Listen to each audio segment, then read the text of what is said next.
A cute child born between my beloved husband and me, but my mother-in-law can't help but blurt out that my son is not cute. To think she can say such a thing about her own grandchild? And to make matters worse, she treats me, her daughter-in-law, as an intruder. Well, if that's the way she feels, then I can do the same. This is the story of the most selfish and awful mother-in-law, and the tale of the daughter-in-law who stands up to her. My name is Maya. When I was 28 years old, I got married to my husband, Andrew. A year ago, our long-awaited son, Liam, was born. Around the time our son turned 6 months old, I also returned to work. I was juggling work and entrusted our child to daycare. Some people might think that it's too early for such things. However, we had a certain situation. My husband's workplace wasn't doing well, and since we got married, his salary gradually decreased. To be honest, I'm currently earning twice as much as he is. We also have a newborn child, but we know that we'll need even more money in the future. With that in mind, I decided to return to work sooner. I never had any complaints about going back to work because I didn't dislike my job in the first place. However, there was someone who didn't approve of my return to work. That person was my husband's mother. My mother-in-law moved in with us 3 months ago, but it seems like she has issues with me. She not only criticized my parenting, but also finds fault with my everyday actions. Putting such young children in daycare? You're unfit as a mother. It's been a tradition for women to stay home and take care of the household, hasn't it? Come on, what era are we living in? She endlessly lectures me with such old-fashioned beliefs. As soon as I come home from work with my son, "You're working until this late again. Don't you think Liam deserves better?" she immediately started shouting. On my days off, I spend the whole day with Liam. He's doing just fine at daycare, and we have a stable routine there, so it's okay, you know. If I try to argue back, she raises her eyebrows sharply. Are you really going to unquestioningly believe what complete strangers like daycare workers say? If that's the case, your child won't grow up properly, you know. My mother-in-law, who doesn't usually take care of our son, still feels entitled to give parenting advice as if she's an expert. And on top of that, she doesn't hesitate to criticize my personality. Living with a daughter-in-law who only cares about her job. Honestly, I regret it too. Why did Andrew marry someone like her? I feel like I'm going crazy with stress every day. At that moment, even I, who is usually patient, couldn't help but get irritated. Well, if it bothers you that much, would you like us to stop living together? You do understand why we ended up living together, don't you, mother-in-law? Yes, there is a reason why my mother-in-law started living with us. Originally, my mother-in-law and father-in-law lived together in their own family home. Then one day, my father-in-law had a traffic accident and became paralyzed from the waist down. Furthermore, it was discovered that he had advanced dementia, and my mother-in-law couldn't handle it anymore. She had to place my father-in-law in a care facility. Afterwards, she asked us to come back and live together here. She pressed us to move back in together, but both my husband and I had jobs to attend to. Considering the commuting situation, we couldn't just move from our current home. Then one day, my mother-in-law suddenly brought her belongings to our house without asking, and ended up staying. Ultimately, this cohabitation wasn't by mutual consent. It's essentially an inconvenient living arrangement where my mother-in-law moved in on her own accord. I understand that it's tough, considering that you're parents-in-law. That's why we agreed to live together. But didn't we promise not to interfere with each other from the beginning? Oh, did we? I can't even remember something from that long ago. Even though I emphasize the promise, it's clear that my mother-in-law feels completely empowered and knows she won't be kicked out. Her attitude was getting on my nerves. Please, stop this already. We agreed not to interfere, didn't we? We accepted living together with you, right? This isn't how it was supposed to be. You're so noisy. I wonder why Maya isn't as sweet as Luna. Luna is such a well-behaved child. Luna is my husband's younger brother's wife. In my case, she's like a sister-in-law by marriage. Well, she also has a rather unpleasant personality. Or maybe it's better to say she's sly rather than having a bad personality. She became a full-time homemaker shortly after marrying my brother-in-law, and she was very much liked by my mother-in-law. My mother-in-law would unilaterally summon Luna to this house, and the two of them would gossip about me. Hey, Luna, listen to this. Maya, you know. She's still continuing to work. Oh, really? Even though Liam is still so little? It's impressive that she can manage that. See? Right? In that regard, you're doing well by being a stay-at-home wife. You can rest assured even if you have children someday. I deeply respect you, Mom, so I'll do my best. This continuous parade of trying to please each other goes on relentlessly. What's more, they deliberately speak loudly within my earshot. I genuinely disliked the way those two acted. Eventually, Luna, perhaps wanting to be liked by my mother-in-law, started speaking ill of me on her own. Your husband, if I recall correctly, earns about as much as my husband, right? Yet despite that, the fact that you both work means your budgeting skills are lacking, aren't they? Certainly, a few years ago, their salaries might have been similar, but now my husband's is even less. I hadn't told them about my husband's company struggling, partly due to pride. When Luna criticized me, my mother-in-law enthusiastically joined in, and it had become a regular routine. Really? I can't imagine leaving the kids to someone else to take care of when it's my fault for being so bad at making ends meet. Luna, you shouldn't be this kind of wife, okay? Of course. It's because I have super respect for your mother.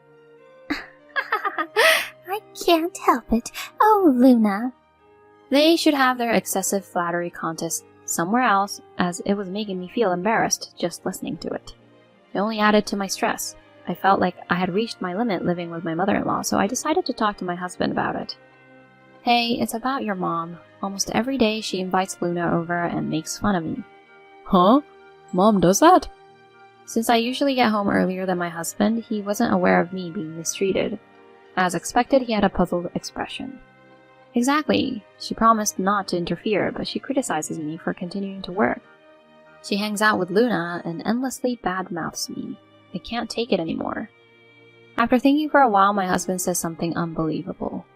Well, Maya, Luna seems to get along fine with Mom, right? So maybe, Maya, you could try to compromise with Mom a bit? Huh? Hey, were you even listening to me? Mom even denies my personality. How can I compromise with someone like that? When I pressed him on it, my husband scratched his head indifferently. Don't be so uptight. Just try to be like Luna for once. Then Mom will probably like you more. What's that supposed to mean? Pretending to be all sweet to win your mother over? Enough already, I was a fool to seek advice. I felt like there was no one on my side right now, and frustration welled up inside me, more than anger. Next day, the snide remarks from my mother-in-law and sister-in-law continued, as usual. When I started preparing dinner after returning home, I heard a voice like this. Are you planning to make another terrible dinner tonight? You're always cutting corners, and it's really annoying. Well, it's probably because of your job, isn't it? Your mother-in-law and I would never serve our husbands half-hearted meals like this, you know. In my opinion, neither my mother-in-law's cooking nor Luna's deserves any compliments. My mother-in-law's food is overly seasoned and not that tasty, and even for my sister-in-law, who practically lives with us every day, you'd think her domestic skills would be apparent. While muttering complaints in my heart, I silently continued preparing dinner. When my husband returned home, both my mother-in-law and Luna blatantly changed their attitudes, and neither of them harassed me. Because of this, my husband couldn't trust what I said. Just then, an incident occurred. While I was at work, I received a sudden call from the daycare. After learning the details, I quickly contacted my husband and rushed home. There, I found my mother-in-law and my sobbing son.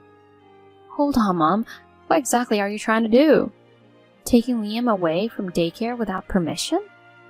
When I yelled, my mother-in-law sighed in exasperation and looked at me with a condescending expression as if mocking me. What are you talking about? I did it for the sake of my grandchild. Daycare is just a waste of money. Child rearing is something a mother should do, isn't it?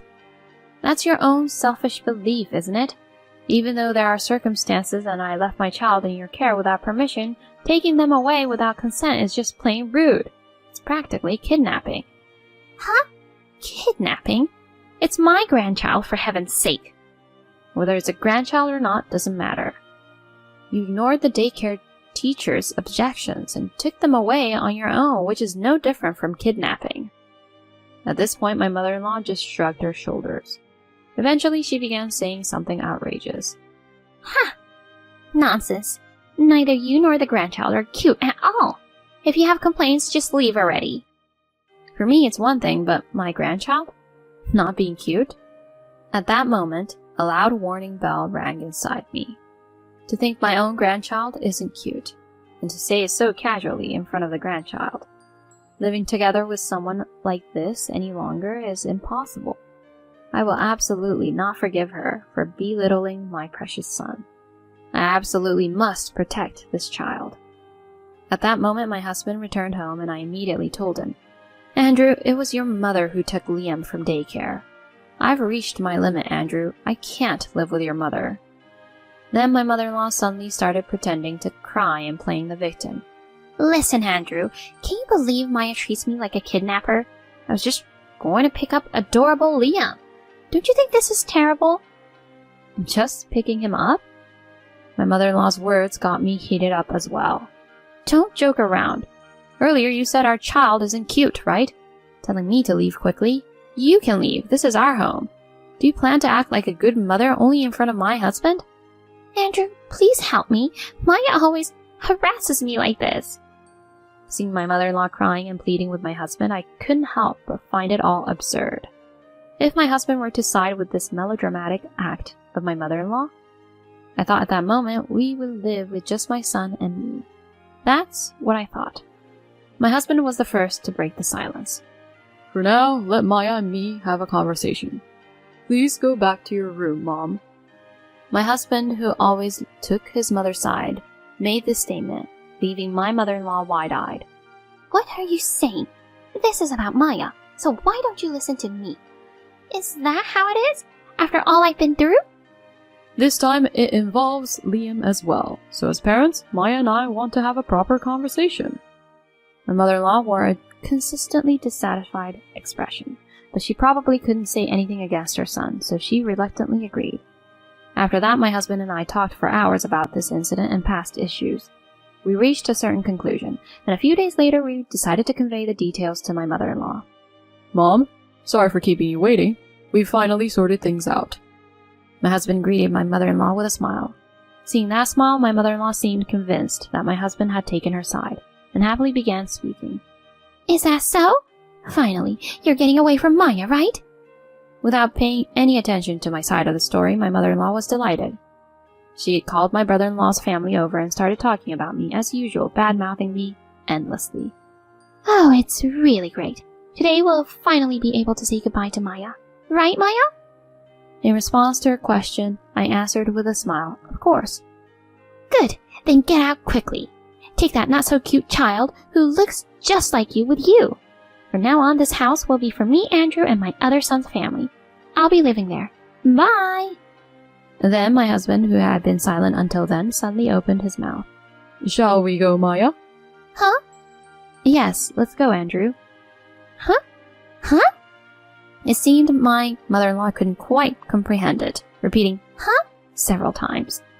As my husband and I carried our belongings, we headed towards the front door with our family of 3.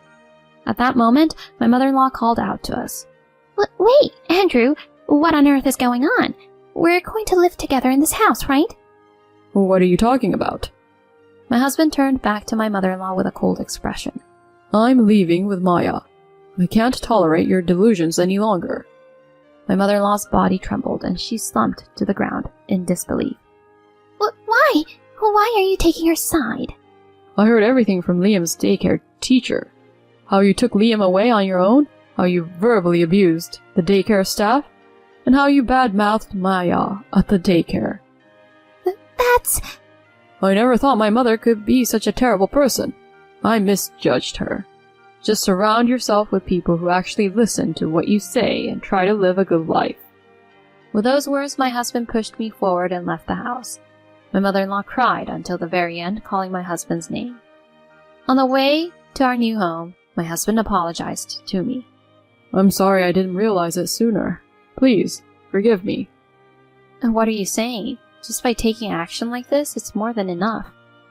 I smile at my husband. Yes, I was more than happy that my husband believed my story this time and not my mother-in-law. Since then, we no longer have anything to do with my mother-in-law or my brother-in-law and his wife, and we've been able to regain a peaceful daily life. After that house was cancelled, so my mother-in-law had no place to live. She seems to have moved in with my brother-in-law's family. With my mother-in-law joining and putting a financial strain on them, they couldn't manage on just my brother-in-law's income.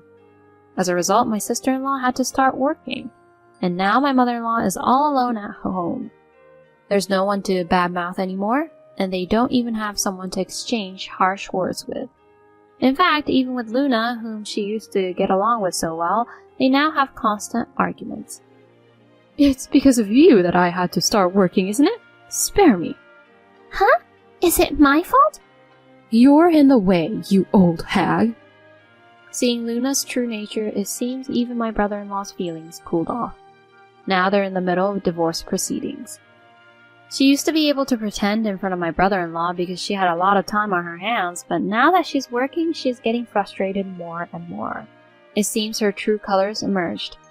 Whatever situation they find themselves in, I have no intention of ever having anything to do with my mother-in-law and the others. It's just my husband, my son, and me. We plan to work together to build a happy family from now on.